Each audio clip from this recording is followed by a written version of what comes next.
नैजिनै नं खख्लाबारि बियाबनि जानो गोनां उफ्रा बिसायख'थिनि थाखाय बिपिएफ दोलोनि बिजाथि शंकर बसुमतारिया जानजि खाफ्रानानै दं।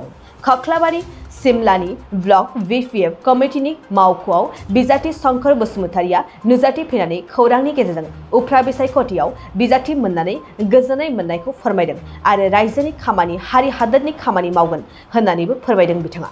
जानो गोनां उफ्रा बिसायख'थियाव रायजो राजानि अनसायनायजों बांसिन भट मोननानै देरहासार जानो हागोनखौबो मिजिंथिदों बिपिएफ दोलोनि बिजाथि शंकर बसुमतारि बिथाङा। आङो खख्लाबारि बियाबनि 22 नं खख्लाबारि बियाब बिटिसिनि बहाय बाय इलेक्शन उफ्रा बिसायख'थि जानो थांगासिनो दङ 8 जुनाव। आङो बिपिएफ दोलोनिफ्राय बिजाथि मोननानै जोबोद गोजोननाय मोनदों। फैगौ समफोराव रायजोनि खामानि मावनायनि गोसो मोनसे दङ, हारि हादोरनि खामानि मावनायनि गोसो मोनसे दङ। गतिके आं जाफुंसारगोन होननानै मिजिंथिदों। आं खावलायो खख्लाबारि बियाबनि गासै रायजो राजाफोरा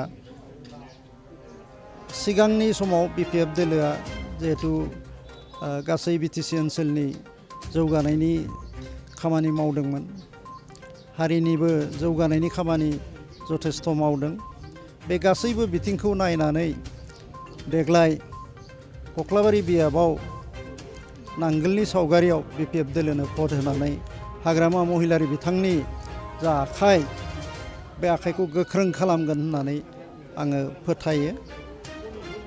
बे बेलायाव खख्लाबारि बियाबनि रायजो राजाफोरनिसिम आंनि बेयो गोथार खावलायनाय। आङो जुदि जाफुंसारनो हायो, जोंनि ओनसोलनि थाखाय आङो जौगालु खामानि मावगोन। आङो 3,000निफ्राय 5,000 डिफारेन्सआव देरहागोन होननानै आसा खालामो। खख्लाबारि बियाबाव थोजासे आंखाल दाबो दङ, आबादारिफोरनि समस्या दङ। आङो आबादारिफोरनि समस्याफोरखौ गुरुत्त' होगोन। सोलोंथाइ बिथिङावबो दाबो मावनो गोनां दंबावो। देहायारि बिथिं, जि फाहामसालिनि बिथिं, बेफोरावबो मावनो गोनां दङ। दा आबादारिफोरनि बेलायावनो बांसिनै मावनो गोनां दङ। माखासे आबाद फोथारफोर इर'सन जानाय, खुरखानाय, दैमानि खुरखानाय, बे रोखोम माखासे समस्याफोर दङ। आं बेफोरखौबो गुरुत्त' होगोन। बेनिफ्राय समस्याखौ माने ओरैबायदि समस्या दाबो दङ, माखासे समस्या सिगांनि सोरखारनि दिनाव आबुं जादों। माखासे लामाफोर सिगां मावजादोंमोनब्लाबो बायफिनबाय। माखासे खामानि आद्राबो दङ।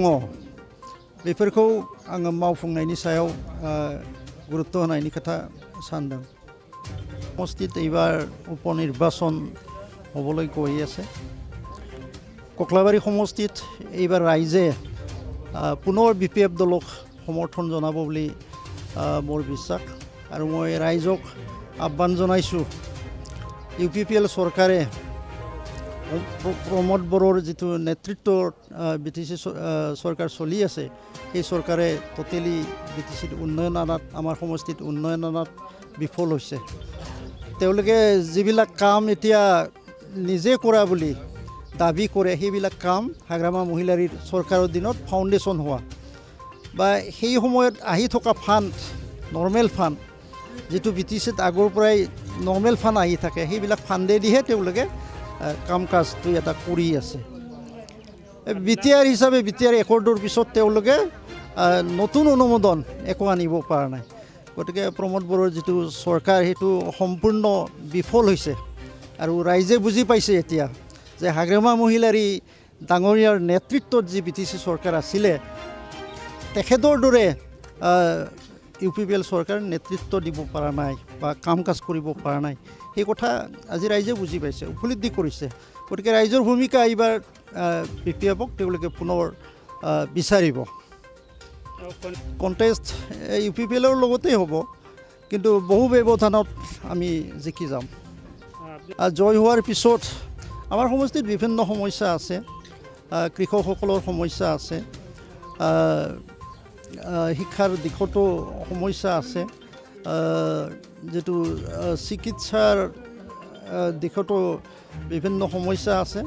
মই প্ৰথমে যেহেতু আমাৰ অঞ্চলটো কৃষকসকলৰ অঞ্চল আৰু আমাৰ কৃষি পথাৰবিলাক অউন্নত হৈ আছে, কৃষি পথাৰত বিভিন্ন এতিয়া গৰাখহনীয়া হৈ আছে, এই দিশত যথেষ্ট কাম কৰিবলগীয়া আছে।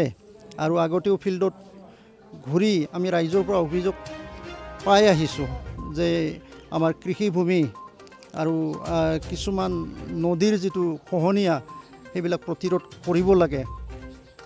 ক'ৰবাত স্কুল মানে নদীৰ খহনীয়াত উটি গৈছে, কিছুমান গাঁও উটি গৈছে, তেনেকুৱা বহুত সমস্যা আছে। গতিকে এইবিলাক সমস্যাৰ ওপৰত মই প্ৰথম গুৰুত্ব দিম। তাৰ বাদেও অন্যান্য যিবিলাক সমস্যা আছে, যাতায়াতৰ ক্ষেত্ৰতো আমাৰ বহুত কৰিবলগীয়া আছে।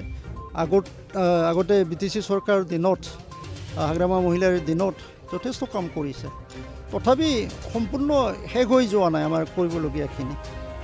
গতিকে আমাৰ সমষ্টিত যিবিলাক অঞ্চল এতিয়াও পিছ পৰি আছে, সেই পিছপৰা অঞ্চলখিনি মানে জাতি ধৰ্ম ভাষা নিৰ্বিশেষে সমুন্নয়ন কৰাৰ কাৰণে মই প্ৰচেষ্টা হাতত ল'ম। ৰাইজলৈ মই আহ্বান এইটোৱে যে ককলাবাৰী 22 নং ককলাবাৰী BTC পৰিষদীয় যিটো বাই ইলেকশ্যন উপনিৰ্বাচন, সেই উপনিৰ্বাচনত ৰাইজে যাতে BPF দলক নাঙলৰ ছবিত ভোট প্ৰদান কৰি হাগ্ৰামা মহিলাৰী ডাঙৰীয়াৰ হাত যাতে শক্তিশালী কৰে, তাৰ বাবে মই ৰাইজক টানি অনুৰোধ জনাইছোঁ। नोंथाङा सरखारि साख्रि नागिरदोंना? नोंथांनि थाखाय मोनसे गोजोनथाव खौरां। नोंथांनि थाखाय दं एडुकेट पॉइन्ट, जेराव नोंथाङा सोलोंथाइ लानायनि गेजेरजों सरखारि साख्रिनि गुबुन गुबुन रोखोमनि गोब्राब आनजादफोरखौ उथ्रिसारनो हागोन आरो गावनि आथिङाव गसंथानो हागोन। बे एडुकेट पॉइन्टआव नोंथांमोना SSC, bank PO, bank clerk, bank SO, UPSC, FSC, defence, railway, state insurance, AAO, ADO एसिस्टेन्टजों लोगोसे स्टेट लेभेल जब आरो माखासे सरखारि साख्रिनि आनजादाव गोनांथि जानाय आयदाफोराव सोलोंथाइ लानो हागोन। मख'नो गोनांदि बे सोलोंसालियाव साख्रिनिल' नङा, बेयाव MBA आरो सैनिक स्कुल बायदियाव एडमिशननि थाखाय एन्ट्रेन्स होनो थाखायबो सोलोंथाइ लानो हागोन। बे सोलोंसालियाव गाहाम थाखो खथानि सुबिदा दं आरो सम मथे नोंथांनि सोलोंथाइखौ बे सोलोंसालियाव होनाय जागोन। बेखौबो मिथिनांगोन दि बे एडुकेट पॉइन्टआव सोलोंथाइ लानानै बावैसो 2021-22 मायथाइनि SSC GDनि आनजादाव गासै 11 सा सोलोंसाफोरा उथ्रिसारनो हादों। बारा नङा, गासै 15,000 रांजोंनो नोंथाङा बे सोलोंसालियाव 6 दानसिम सोलोंथाइखौ लानो हागोन। बे सोलोंसालिया क'क्राझार, बरपेटा र'ड, गलपारा आरो बङाइगावआवबो दं।